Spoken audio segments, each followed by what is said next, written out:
পাহাড়ি রাস্তার নিয়ন্ত্রণ সীমার উপর দিয়ে আমি এখন প্যাভিলিয়ন। খাড়া পাহাড় থেকে নামার সময় হঠাৎই বাইকের গতি অনেক বেড়ে যায়। আল্লাহ বাঁচানোর মালিক, তাই বাঁচাইছে। ওই উঠাই দেন। অ্যাকচুয়ালি ওই জায়গাতে এই জায়গাটা বিট জাতীয় আছে, ওই বিডির কারণে ব্রেক ধরলেই পড়ে যাবো বলে ঢুকতে পারিনি। এই মোড়টি অনেক বিপজ্জনক, যে কারণে এখানে দেখাই যাচ্ছে পিলার করে রাখছে।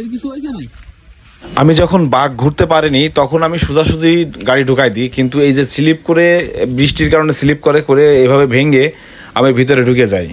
এই রাস্তাটিতে অধিকাংশ জায়গায় মেঘে ঢাকা। আমি যখন মেঘে ঢাকা অংশ অতিক্রম করে চলে আসি, ঠিক এই জায়গাটাতে পানি বের হওয়ার জন্য হয়তোবা এই রাস্তার মাঝে এখানে কিন্তু যে রড দেওয়া, এইখানে আসলে আমার গাড়ির গতি হঠাৎ অনেক বেড়ে যায়। তারপর থেকে আমি আর নিয়ন্ত্রণে আনতে পারি।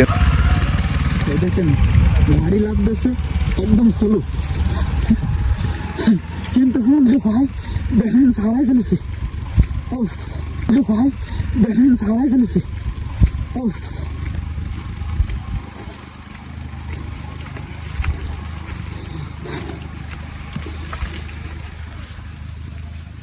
আমি ওই যে যেখানটা দেখা যাচ্ছে মেঘাচ্ছন্ন, ওইখান থেকে এসে ওইখান থেকে বাঁক নেব, এদিকে বাঁক নেব, কিন্তু আসলে এই যে সামনে এখানে একটা বিট জাতীয় আছে, ওটা পার হওয়ার পরে অটোমেটিকলি গাড়ি গতি বেড়ে যায়।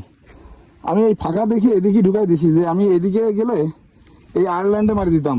তারপরে দেখেন আমি গাড়ির চাকা দিছি এইখানটা দিয়ে, এই স্লিপ করে, এই যে স্লিপ করছে করে, এই যে এটা ভেঙে ঢুকে পড়ছি। আল্লাহ রহমত করছে।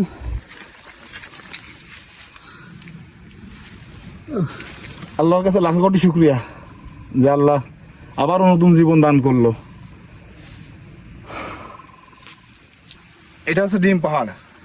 আমার জীবনে এই ডিম পাহাড়ে আসা বন্ধ করতে হবে। আগে একবার ডিম পাহাড়ে এসেই কিন্তু এই সেম সমস্যা, তখন এখন তো জায়গা পাইছি, তখন জায়গা ছিল না, একদম জোলা অবস্থায় ছিলাম। তবে এই বিষয়টা হচ্ছে কি, এখানে এই আয়ারল্যান্ডে যদি লাগতো, আমি অবশ্য এদিক দিয়ে আইছি, কিন্তু গাড়ির চাকা স্লিপ করে এদিক চলে গেছে। যাক, আপনাদের দোয়া এবং ভালোবাসা আছে, তাই সুস্থ আছি, আলহামদুলিল্লাহ।